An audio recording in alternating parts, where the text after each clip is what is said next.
സംവിധായകൻ ജയരാജ് ടെലിഫോൺ അയച്ചു. നമസ്കാരം ശ്രീ ജയരാജ്. നമസ്കാരം.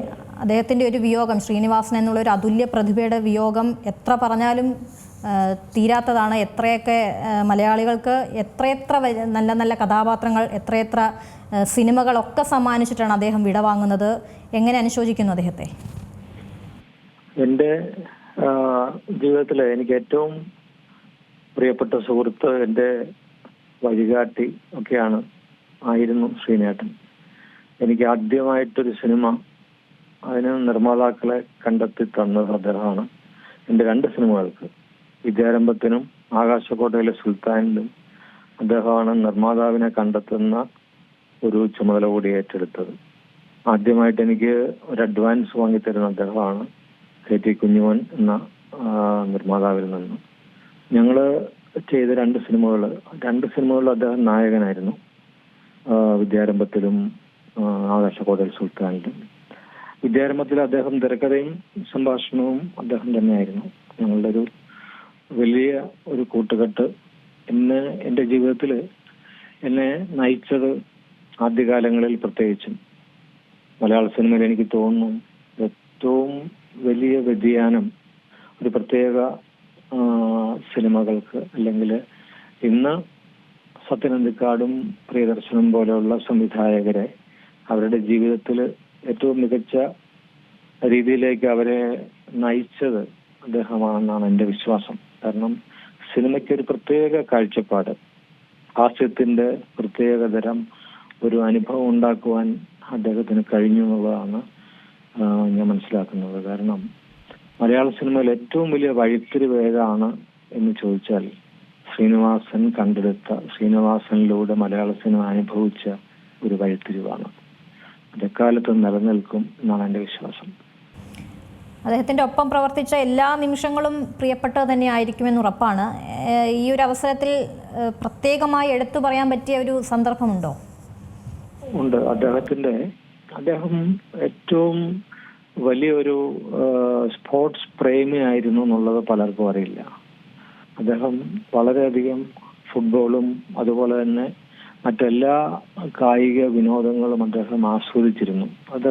എനിക്ക് അടുത്തറിയാവുന്നതുകൊണ്ട് ഒരു അനുഭവം പറയാം. കാരണം PT ഉഷ അദ്ദേഹം ഒരുപാട് ആരാധിച്ചിരുന്ന ഒരു കായിക താരമായിരുന്നു. ഞാനും ശ്രീനേട്ടനും ഒന്നിച്ച് PT ഉഷയുടെ വീട്ടിലേക്ക് പോയിട്ടുണ്ട്.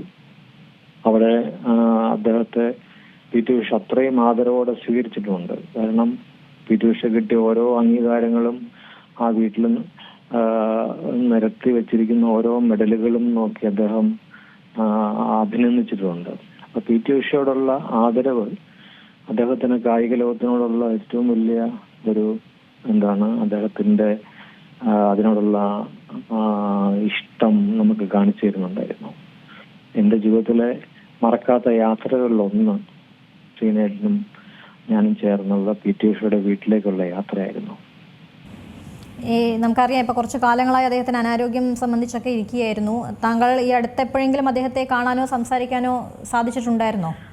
ഞാൻ അദ്ദേഹത്തെ കാണുന്നത് അവസാനമായിട്ട് അന്ന് അമ്മ അസോസിയേഷന്റെ ഒരു കുടുംബ സംഗമം ഉണ്ടായിരുന്നു. ഞാൻ ആദ്യമായിട്ട് അമ്മ അസോസിയേഷനിൽ പോകുന്നതും അവിടെ വെച്ച് അദ്ദേഹത്തെയും ഭാര്യയും കാണുകയും സംസാരിക്കുകയും ഒക്കെ ചെയ്തിരുന്നു. അന്ന് അദ്ദേഹത്തിന് അനാരോഗ്യം ഉണ്ടെങ്കിലും ആ അനാരോഗ്യത്തിലും അദ്ദേഹം ചിരിച്ച് സംസാരിക്കുന്നു. അദ്ദേഹത്തിന്റെ എപ്പോഴും സൂക്ഷിക്കുന്ന ഒരു നർമ്മമുണ്ട്. എല്ലാത്തിലും ഒരു നർമ്മം കാണുന്ന ഇത്രയും നല്ലൊരു സുഹൃത്തിനെ ഞാൻ കണ്ടിട്ടില്ല. കാരണം ഏത് സിറ്റുവേഷനിൽ അദ്ദേഹത്തിനെ നമ്മൾ കാണുമ്പോഴും അദ്ദേഹമായിട്ട് സംസാരിക്കുമ്പോഴും ഒരു നർമ്മം ഉണ്ടാവും അതിൽ. ആ നർമ്മത്തില് അദ്ദേഹത്തിന് പറയാനുള്ള അഭിപ്രായം ഉണ്ടാവും, അദ്ദേഹത്തിന്റെ വീക്ഷണവും ഉണ്ടായിരുന്നു. അത് തന്നെയാണ് അദ്ദേഹത്തിന്റെ സിനിമകളിലും പരോക്ഷമായിട്ട് അദ്ദേഹം പറയുന്ന തമാശകളിലും ഒക്കെ. അദ്ദേഹത്തിന്റെ രാഷ്ട്രീയമാണെങ്കിലും അതുപോലെ സാമൂഹ്യ ചിന്തകളിലും അല്ലെങ്കിൽ സോഷ്യൽ ആയിട്ടുള്ള അനീതികളിലും ഒക്കെ അദ്ദേഹം റിയാക്ട് ചെയ്യുന്ന ആ നർമ്മത്തിലൂടെയായിരുന്നു. സഞ്ജയൻ അദ്ദേഹത്തിന് പ്രിയപ്പെട്ട ഒരു എഴുത്തുകാരനായിരുന്നു. അദ്ദേഹത്തിന്റെ മുറിയിൽ പലപ്പോഴും ഞാൻ സഞ്ജയന്റെ പുസ്തകം അദ്ദേഹം വായിക്കുന്നത് കണ്ടിട്ടുണ്ട്. അപ്പം തനിക്ക് എതിർപ്പ് തോന്നുന്ന എന്തിനോടും അദ്ദേഹം നർമ്മത്തിലൂടെ പ്രതികരിച്ചിട്ടുണ്ട് എന്നൊരു സത്യം നമ്മളെല്ലാം മനസ്സിലാക്കണം. ആ നർമ്മം പിൽക്കാലത്ത് വലിയ ഒരു പ്രതികരണമായിട്ട് നമുക്കെടുക്കാം, അതിനെ നർമ്മമായിട്ട് മാത്രമല്ലാതെ. ശരി, വളരെ നന്ദി ശ്രീ ജയരാജ് പ്രതികരിച്ചതിനായി. ഏറ്റവും പുതിയ വാർത്തകളും വിശേഷങ്ങളും വിരൽ തുമ്പിലറിയാൻ സീ മലയാളം ന്യൂസ് എല്ലാ ഡിജിറ്റൽ പ്ലാറ്റ്ഫോമുകളിലും ലഭ്യം.